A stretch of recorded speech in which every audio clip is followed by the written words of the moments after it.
pas échappé, hein. Aujourd'hui on met les petits plats dans les grands, on se décale de quelques mètres par rapport à mon fond habituel de bibliothèque pour se retrouver posé entre mon sublime sapin ainsi que ma sublime télé qui nous propose un feu de Noël ambiance, un feu de cheminée ambiance Noël, parce que j'ai pas de vraie cheminée. Parce qu'aujourd'hui, je vous le donne en mille, on va parler romance de Noël. Oui, moi je vais parler romance de Noël. Donc bonjour, bonsoir, tout dépendra dans laquelle vous regarderez cette vidéo. Et ce n'est pas un prank, je vais vraiment, moi, faire une vidéo consacrée à de la romance. Alors, petit disclaimer avant que je commence, je suis davantage près de ma baie vitrée. Donc si le reflet bleu est plus présent dans mes lunettes, je suis désolée. Je vais essayer de pas trop regarder par là-bas pour pas que ce soit trop présent. Ceci étant dit, romance de Noël, mais Gilles, t'aimes pas les romances? Ah non, effectivement, j'aime pas les romances parce que je trouve que c'est très vite niais, très vite cliché, avec parfois trop de smut. Donc vraiment, c'est un truc qui m'ennuie parce que c'est vite malaisant. On va pas rouvrir le débat là-dessus. Mais tout ça pour vous dire que moi, à Noël, je sais pas pourquoi, les films de Noël, ça me fait un truc sur ma personne. Je suis à fond dedans. Ça marche sur moi à tous les coups. Vraiment, je pense que je pourrais même faire une vidéo recommandation téléfilm de Noël parce que j'adore ça. Et je parle pas des films de Noël genre Maman j'ai raté l'avion, des trucs comme ça. Non, je parle vraiment des téléfilms sur M6, TFX, Énergie 12, tout ce que vous voulez. Là, vraiment les trucs où c'est souvent les mêmes acteurs qui reviennent. Mais moi, ça marche trop sur moi. Genre vraiment, les biscuits de Noël, les petits villages où tout le monde se connaît, la romance où on sait déjà ce qui va se passer avant même que ça débute. Non, moi, ça marche trop sur moi, vraiment. Les petites musiques et tout, je sais pas pourquoi. Mais il y a un truc qui se fait dans ma personne. Et pouf, je suis une wings de Noël, vraiment. Et du coup, j'ai toujours été très téléfilm, mais je me suis dit cette année, pourquoi pas essayer de passer au format littéraire, parce que j'ai jamais lu de romance de Noël, parce qu'à chaque fois que je voyais des retours sur certains titres sur les réseaux ou autour de moi, les gens disaient que soit ça traînait trop en longueur et c'était pas crédible, soit c'était trop cliché, ça allait trop vite. Donc je pensais qu'il n'y avait pas trop de juste milieu. Ma foi, je me suis dit autant me faire mon propre avis. C'est pourquoi pas depuis septembre, mais en septembre, j'ai vaqué un peu sur les sorties littéraires qui s'annonçaient concernant cette thématique. Et mes choix se sont portés sur 4 titres. Il y en a un 5e mais que j'ai depuis l'année dernière, donc en soi il compte sans compter. Où les pitchs me parlaient, où je me suis dit là il y a possibilité que je retrouve l'ambiance que j'aime dans les téléfilms. Donc c'est parti, j'ai acheté, je me suis dit 5 livres, c'est des poches, ça va se lire tout seul. Une vidéo spéciale, on sait jamais, ça change un peu de ce que je peux proposer. Où là on va pas parler de fantasy, on va pas parler de magie, de fantastique, de young adulte et tout. Non, on est vraiment romance de Noël. C'est parce que j'aime pas les boissons chaudes, sinon j'aurais pu avoir un thé ou un chocolat. Mais voilà pour ça. Donc on va tout de suite commencer. Alors, ce qui est bien, c'est que j'ai eu 5 lectures et 5 lectures toutes différentes les unes des autres. Donc la première, le premier livre que j'ai lu, c'est Au secours, je suis dans un film de Noël. Alors là, le titre parle de lui-même. Donc c'est de Juliane Bastard, publié chez J'ai lu.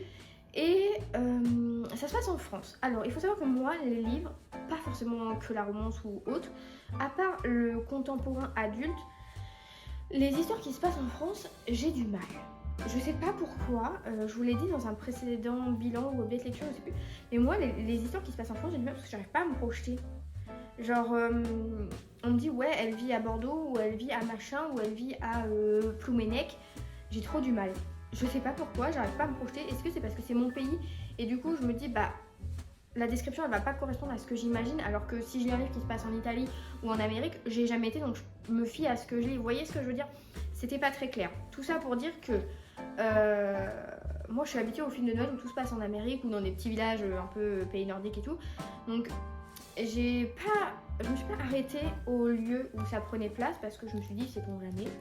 Effectivement ici ça prend place à Paris mais au second plan parce que du coup, je vais vous faire le résumé. On rencontre ici Zoé qui est une fan inconditionnelle de Noël. Genre vraiment elle, on va lui dire tu mets 2-3 décos dans l'appartement, c'est plutôt 200 décos. Et en fait, là, elle est un peu en train de se morfondre parce que ce Noël-ci, ses parents sont partis en croisière pour fêter Noël. Elle est fille unique, donc elle n'a pas d'autres familles, enfin elle ne se repose pas sur un frère ou une soeur pour l'inviter ou quoi. Et en plus, son mec, sorti de nulle part, il a décidé de faire une pause. Voilà, parce que professionnellement parlant, ils travaillent ensemble, ils ont un petit conflit d'intérêts, donc monsieur pinaille, monsieur décide de faire une pause. Ok, pas de soucis si tu veux mon gars. Et du coup, Zoé, qui vit avec sa colocataire, essaye de se changer d'idée. Donc elle focus tout sur Noël, la décoration de l'appartement, les fameux téléfilms de Noël. Et un malencontreux accident va la faire chuter. Et suite à cette chute, je le dis, c'est pas un spoil, c'est pas dit dans le résumé, c'est pas un spoil parce que c'est vraiment dans les 2 premiers chapitres, elle se retrouve propulsée dans un scénario digne de Noël. Donc pour elle, elle est dans le coma. Et en fait, l'auteur arrive à faire en sorte que on sache pas si vraiment elle est dans le coma et elle rêve ou est-ce que c'est vraiment réel. Genre, elle a réussi elle s'est juste cognée et en fait, elle veut rejoindre l'hôpital pour se faire soigner. Il y a toujours ce petit doute et jusqu'à un certain moment, on a toujours ce doute et j'ai trouvé ça vraiment très ingénieux et très bien fait. Donc du coup, elle se retrouve donc dans ce fameux scénario digne d'un film de Noël où on a le typique village, le mec qui n'est pas qui est bougon, voilà le cliché du grumpy, et qui a une petite fille, pareil, donc sa maman, on comprend vite qu'elle est décédée. Enfin, vous voyez vraiment le scénario typique du téléfilm d'M6. Et j'ai adoré ma lecture. J'ai adoré ma lecture parce que j'ai retrouvé vraiment ce que j'attendais. C'était rafraîchissant, divertissant, bien rythmé. La romance est justement dosée, elle est bien amenée. Il y a des petites choses qui sont pas forcément prévisibles. Forcément, quand on a une gosse, une gamine, on s'attend à l'apprécier. Ici, c'est le cas, alors que moi, vous savez, c'est comme les romances, les enfants, je les aime pas. La forme du récit, j'ai bien aimé. Il y a un des éléments, donc au moment de la révélation, enfin d'en savoir plus concrètement sur ce qui est arrivé à Zoé, j'étais un petit peu dubitative et en fait ça m'est passé parce que je me dis mais dans un téléfilm de Noël tu pourras voir la même chose et donc tu lis des trucs plus recommandés que ça d'habitude, donc en fait c'est passé tout seul et je me dis bah ouais en vrai bah ouais ok, donc voilà c'est le faux bémol entre guillemets. La fin pour moi laisse entrevoir une potentielle suite dans le sens spin-off Tom compagnon sur un autre personnage. Si ça s'avère vrai, je suis ravie. Madame l'auteur, dites-moi, mais a priori, si vous faites une fausse suite, mais vous voyez ce que je veux dire, j'en suis. Concrètement, j'en suis. Après, j'ai été très surprise. Alors oui, ça va revenir pour quasiment toutes mes lectures. Dans les films de Noël, enfin dans les téléfilms, on n'a pas ce côté dimension sexuelle, si je peux me permettre de dire comme ça. Enfin, on n'a pas le smut. Vous voyez, on a des choses qui vont parfois être suggérées, mais on ne vous montre rien à la télé parce que c'est du divertissement tout public. Donc voilà. Et j'ai trouvé que dans les romans de Noël, en livre, le sexe a une importance, encore une fois, à mes yeux, trop présente. Genre... Les personnages pensent beaucoup à ça. Alors oui, qu'il y ait une attirance, je peux le comprendre, mais de là à devoir insérer des scènes explicites plutôt que sous-entendues, pourquoi ? Genre c'est vraiment juste, vous pouvez juste dire ils font l'amour, vous n'êtes pas obligé de donner les détails de ce qu'ils font avec leurs mains, leurs pieds, leur bouche, Donc voilà, j'ai trouvé que c'est un avis global pour les 5 livres. C'est que voilà, pour moi ça a cassé un petit peu le charme niais cucu du côté téléfilm de Noël, romance de Noël, voilà. Donc voilà pour ça, donc ça, très beau livre suivant. Alors là, donc c'est le fameux livre que j'avais déjà l'année dernière, mais du coup j'ai repoussé la lecture.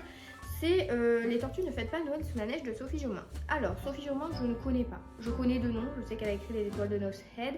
Je sais qu'elle écrit d'autres romances. Là, cette année, je sais elle a sorti un livre un peu calendrier de l'Avent avec un chapitre par jour. Mais sinon, je n'avais jamais lu. Et j'avais pris ce titre. Et je sais pas, alors, très mitigée. Enfin, très mitigée, j'ai mis 3 sur 5 parce que ici, du coup, on va retrouver Rosalie, qui est une agent immobilière de luxe. Enfin, elle s'occupe des villas c'est où, à Saint-Barth? Oui, à Saint-Barth. Des villas de luxe de propriétaires pour s'en occuper quand ils sont pas là, les accueillir quand ils viennent passer les vacances, etc. Donc jusque là, ok. Et ses parents, eux, vivent en France. Donc non, ils vivent pas en France, ils vivent ailleurs. Je sais plus, enfin bref, ses parents vivent en Alsace ou enfin à d'autres kilomètres, vous voyez, il y a un océan qui les sépare. Et du coup, pour elle, en étant à Saint-Barthélemy, forcément Noël ça n'a pas la même saveur que si elle était dans son Alsace, à Strasbourg, avec le marché de Noël, les décos, la neige, le froid et tout. Et c'est là le bémol, parce que du coup, elle va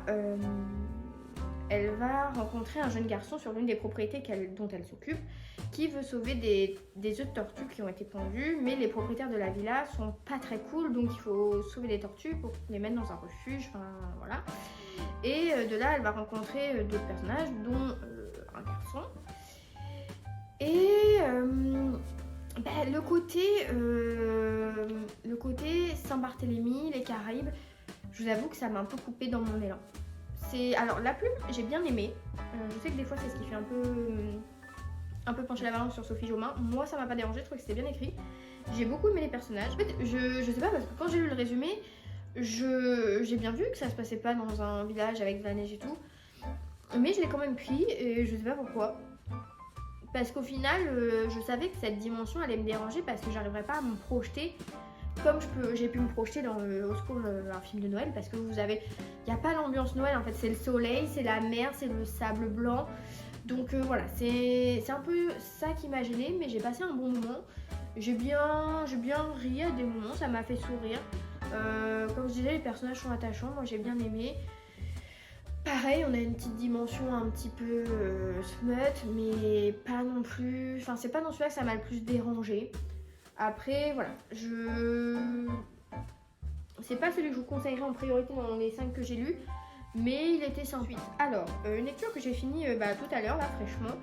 J'ai lu Noël à la charmante librairie de Jenny Colgan. Alors, dans ma bibliothèque, j'ai La petite boulangerie du bout du monde de Jenny Colgan, que je n'ai jamais lu encore. Et j'ai pris celui-là sur l'étagère à la librairie parce que on me parle de librairie et d'Écosse. Et ça avait tout pour me convenir parce que je cherchais depuis longtemps un livre qui se passait en Écosse et qui n'était pas Outlander. Je crois que c'est ça qui se passe en Écosse. Enfin bref, je voulais pas un truc trop complexe. Et là je me suis dit, Noël, la librairie, l'Écosse, c'est tout bon. C'est vraiment le package gagnant. Sauf qu'après j'ai capté que Noël à la charmante librairie, Jenny Colgan, elle avait une série de livres en gros qui s'appelle La charmante librairie. Et je me suis dit, aïe, ça se trouve c'est une suite directe et je vais être trop perdue, je vais rien comprendre. Et en fait non, parce que du coup j'ai été vérifier sur Google, mon ami, les résumés des autres tomes et alors oui, à un moment à la fin on a un personnage qui est mentionné qui est l'une des personnages principaux d'un des autres tomes, mais pour moi ce sont plus des tomes compagnons, donc ça peut se lire distinctement. C'est une autre lecture qui m'a laissé mitigée. Parce qu'on a ici le personnage de Carmen qui perd son emploi parce qu'elle est dans une grande surface et malheureusement la crise, ça doit fermer. Donc elle se retrouve chez sa sœur Sophia avec qui elle a des rapports un petit peu conflictuels parce que Sophia c'est celle qui réussit tout, qui a la grande maison, la grande famille, la grosse voiture, le bon boulot, elle est avocate. Enfin voilà, c'est un peu tendu. Et elle y va et en y allant, Sophia lui dit bah écoute, je vais trouver un travail, j'ai un de mes clients qui doit faire un bénéfice sur sa librairie, que les ventes remontent parce que sinon il la perdra. Donc Carmen est envoyée dans cette fameuse librairie pour aider le vieux libraire, Monsieur Macready, à remonter la pente, à mettre en place des choses pour que la librairie sorte la tête de l'eau. Et le pitch me bottait bien, mais alors il y a un truc qui m'a dérangée et j'ai pas réussi à me mettre à fond dedans parce que les personnages sont antipathiques. Les personnages sont antipathiques et je trouvais que c'était un récit très fractionné, très hachuré. J'ai pas eu le sentiment, vous voyez, de rythme où ça s'enchaîne, les événements et tout. Là j'ai l'impression que des fois on passait du coq à l'âne, paf une scène, ça se coupe, paf une scène, ça se coupe, paf une scène. Vous voyez ce que je veux dire? Peut-être pas. Mais au niveau des personnages, au départ, je trouve que Carmen, s'apitoie un petit peu sur son sort, en mode c'est le vilain petit canard, personne veut d'elle, nanana, mais elle fait pas d'effort. Elle fait pas d'effort non plus pour qu'on ait envie d'être avenant avec elle, parce que dès qu'on va lui dire un truc, ah oui mais c'est parce que vous préférez Sophia. Madame, vous avez quasiment 30 ans, il est temps d'être mature. Alors que Sophia, par contre, je l'ai vraiment trouvée très chouette, elle. Carmen, il a fallu que j'avance dans la lecture pour lui trouver un intérêt. Mais Sophia, je l'ai bien aimée dès le début.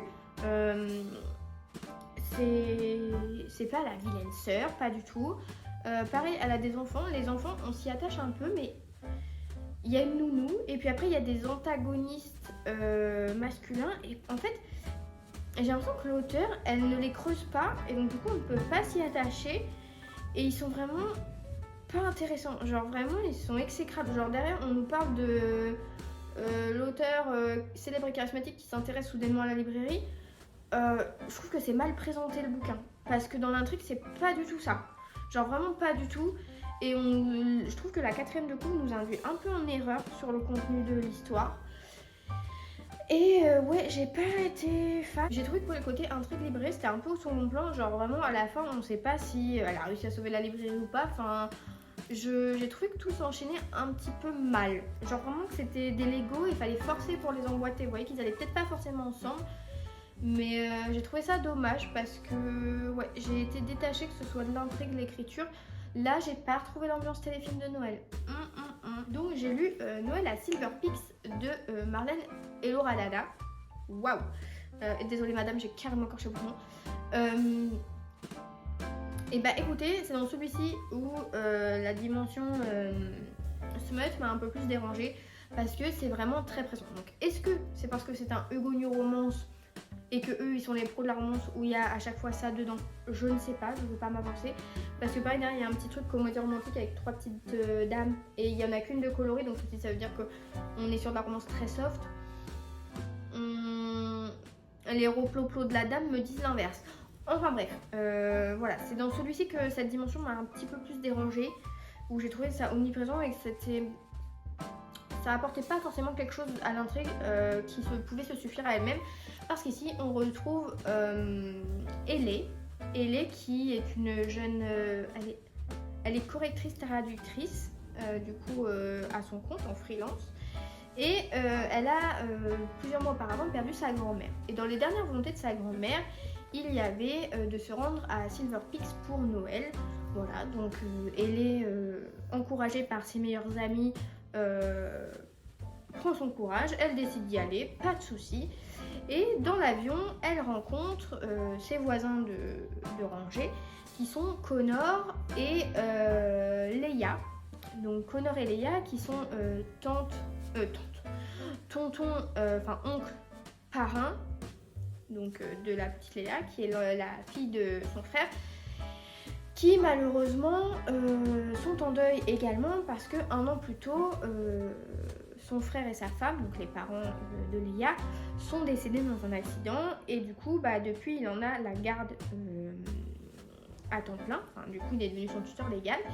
Et pour Noël, du coup, comme ça fait 1 an du décès, il décide d'emmener sa filleule à Silver Peaks également parce que on leur a conseillé que ça va être des paysans et qu'ils pourront penser à autre chose à cette période de l'année. Donc, ils sont tous les 3 dans l'avion, ils se rencontrent. Leia et Ellie ont tout de suite un feeling entre elles. Genre, la petite gamine, faut dire, Ellie, elle lui offre des chocolats, donc la gamine n'est pas dure à convaincre. Et Connor, tout de suite, s'installe un petit jeu chien et chat où ils se lancent des pics. Donc voilà, ça, on le voit venir, bien sûr. Et puis là, vraiment, celui-là, j'ai vraiment retrouvé l'ambiance téléfilm de Noël parce que voilà, il arrive des bourdes à notre personnage principal féminin. Donc elle avait loué une voiture de location et au final la réservation s'est pas faite, donc elle se retrouve sans rien, donc il faut qu'elle se rende à Silver Peaks par ses propres moyens. Et la personne qui a pu louer la dernière voiture de l'agence, c'est ce fameux Connor avec sa filleule, mais ils sont partis avant qu'elle puisse demander quoi que ce soit. De toute façon ils vont pas au même endroit de base. Et forcément quand elle arrive à Silver Peaks, elle est accueillie par un sosie de Mère Noël et Père Noël. Et c'est un petit village de vacances en mode chalet, vous voyez. Et forcément, elle tombe nez à nez avec son voisin de chalet qui n'est autre que notre duo tonton-filleul. Voilà, c'est ça le pitch. J'ai pas besoin d'en dire plus, vous voyez tout venir, c'est ce que je recherchais, ça y a pas de souci. J'ai trouvé ça très drôle, très divertissant. On a aussi une intrigue autour d'Hailey par rapport à ce que sa grand-mère lui a laissé en héritage, si je puis dire. Enfin voilà, on comprend pourquoi elle a voulu qu'elle aille passer des vacances à Silver Peaks, il y a des petites choses. Et là on retrouve vraiment le côté magie de Noël. En plus l'auteur a fait une playlist. Attendez, je vais essayer de trouver. Elle a une playlist et en fait chaque chapitre c'est une chanson et je l'avais mis du coup en fond. Et c'est vraiment immersif, c'est super. J'ai trouvé que c'était très cool comme idée. J'ai eu un peu de mal à un moment sur le milieu avec la romance parce que j'ai trouvé qu'il n'y avait pas énormément d'alchimie. Genre au début, ouais, j'étais super emballée et après il y a eu un petit coup de soufflet qui retombe et où il me faisait un peu rouler des yeux parce que, ok, on a l'impression qu'il voulait que se sauter dessus, vous voyez, ça passait vraiment au premier plan ce côté sexe et ça m'a un peu coupé le côté magie de Noël avec la petite fille et tout, enfin vous voyez, genre comme je disais, ça, voilà, c'est ça que je veux dire, ça casse un peu le côté innocent du téléfilm classique à la télé. Où vraiment il y a que 2-3 bisous, c'est chaste. Là c'est vraiment à des moments les sous-entendus et tout, même les termes directs. Voilà, donc ça m'a un peu cassé un moment, mais après j'ai trouvé la fin très chouette. En plus avec les musiques de la playlist, forcément on chouine un petit peu. C'était très émouvant, donc ça je vous le recommande vraiment chaudement. Comme au secours je suis dans un téléfilm, dans un film de Noël là. Je vous recommande aussi. Et en plus à la fin il y a marqué à suivre. Donc moi j'attends la suite. J'espère que ce sera pour Noël prochain. Mais j'ai bien aimé la plume de Madame Elora Dana. Voilà, je l'ai bien dit. Hein. Donc ça je vous recommande chaudement. C'était très chouette. Mais voilà, juste petit disclaimer, attention parce que là on a du piment. Et le dernier que j'ai à vous présenter là, c'est mon coup de cœur. C'est mon coup de cœur et pourtant je n'aurais pas pensé que ce serait lui. J'ai lu Hamster, Bretzel et Mariage à Noël. Donc là pour le coup voilà, ça se passe à Strasbourg, donc c'est en France là pour le coup. Après ça ne m'a pas dérangé parce que comme j'ai dit j'ai fait abstraction des téléfilms de Noël où tout se passe. Ah j'ai pas dit mais Silver Peaks on est en Amérique et côté Canada, donc très très chouette, vraiment des paysans, c'était très très cool. Et donc du coup oui voilà, dans les téléfilms on est plus sur le côté continent américain, donc ici on est vraiment en France. Et j'avais peur de retrouver le côté trop français et en fait non, parce que comme on est en Alsace et qu'ils ont souvent leur façon de parler, leurs termes, etc. J'ai trouvé ça très chouette. Ça m'a encore plus donné, parce qu'en ce moment je fais une obsession sur Strasbourg et le marché de Noël et les décorations. Chérie, si tu passes par là, il va falloir qu'on aille à Strasbourg à un moment donné. Voilà, c'est dit. Mais ici on va retrouver Amandine qui est wedding planeuse. Je ne sais pas, qui doit organiser le mariage de sa meilleure amie Lorraine. Et sa meilleure amie Lorraine, elle arrive un jour, elle lui dit de passer prendre le café, elle lui dit bah écoute, le mariage il devait être mi-janvier, au final il faudrait qu'il soit le 24 décembre. Pardon. Donc là Amandine, aussi rigoureuse et organisée soit-elle, commence à un petit peu paniquer. Sachant qu'en plus, organiser un mariage de Noël, donc des invités, qui dit invité dit hébergement.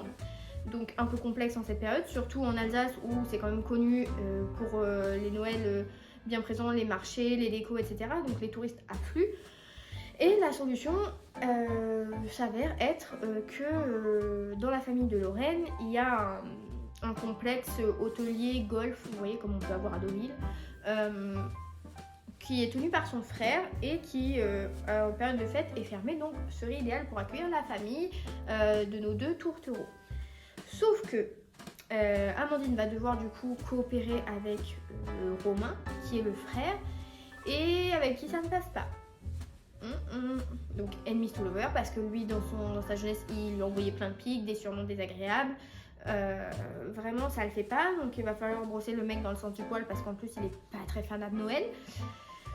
Donc voilà, alors coup de cœur parce que vraiment c'était trop bien. Là vraiment j'ai ri, mais j'ai vraiment eu des vrais éclats de rire. J'ai trouvé que c'était très dynamique parce qu'on est du coup ça commence je crois le 15 décembre et du coup on est jusqu'au 24 et donc c'est vraiment sur un laps de temps assez réduit, donc tout va vite mais tout va bien vite. Les protagonistes sont vraiment très attachants. Amandine est très chouette, très drôle. On a la présence de sœurs du côté de Romain et Lorraine, que j'ai beaucoup aimé comme personnage, elles étaient très chouettes pour des gamines. Et la romance, là, on a un peu de sous-entendu, voilà, comme pour les autres, mais c'est moins présent et j'ai trouvé là vraiment il y avait une alchimie, il y avait vraiment un intérêt, même si parfois le Romain, on a envie d'y botter les fesses, mais c'était vraiment super chouette, très cocasse, très rocambolesque et vraiment bien rythmé, donc je ne peux que vous recommander de lire Hamster, Bretzel et Mariage à Noël parce que ça c'était vraiment très chouette. Et ça vous donnera envie d'aller à Strasbourg. Et l'autre vous donnera envie d'aller au Canada. Je vous ai présenté du coup mes 5 lectures romances de Noël de cette année. J'ai d'autres livres à lire dans ma palle mais qui ne rentrent pas dans cette catégorie. Donc comme ça, voilà, ça va faire une petite vidéo qui change un peu. J'espère que ça vous aura donné des envies. Si jamais vous en avez lu certains, n'hésitez pas à me dire vous ce que vous en avez pensé parce que c'est toujours sympa de savoir. Après, si jamais vous avez d'autres recommandations, j'avoue, j'ai lu beaucoup de pitch de romances de Noël cette année. Et je me suis vraiment, j'ai pas voulu m'emballer parce que je me dis si c'est un style qui me plaît pas, là au moins en prenant que 4-5, c'est toujours plus facile. Et puis j'ai eu des avis divers et variés, donc j'ai pu me faire vraiment une opinion. Maintenant je sais ce qui va davantage me plaire et tout. Donc voilà pour ça. Je vous souhaite du coup, je pense, de très bonnes fêtes en avance, quoi que vous fêtiez ou que vous ne fêtiez pas, sinon de passer un bon mois de décembre, parce que je ne pense pas revenir d'ici là. Mais voilà pour ça, j'espère que ce moment m'accompagne vous a plu, que ce petit cadre un petit peu changeant était sympa pour cette vidéo. Je vous souhaite de très belles lectures et je vous dis à la prochaine. Salut!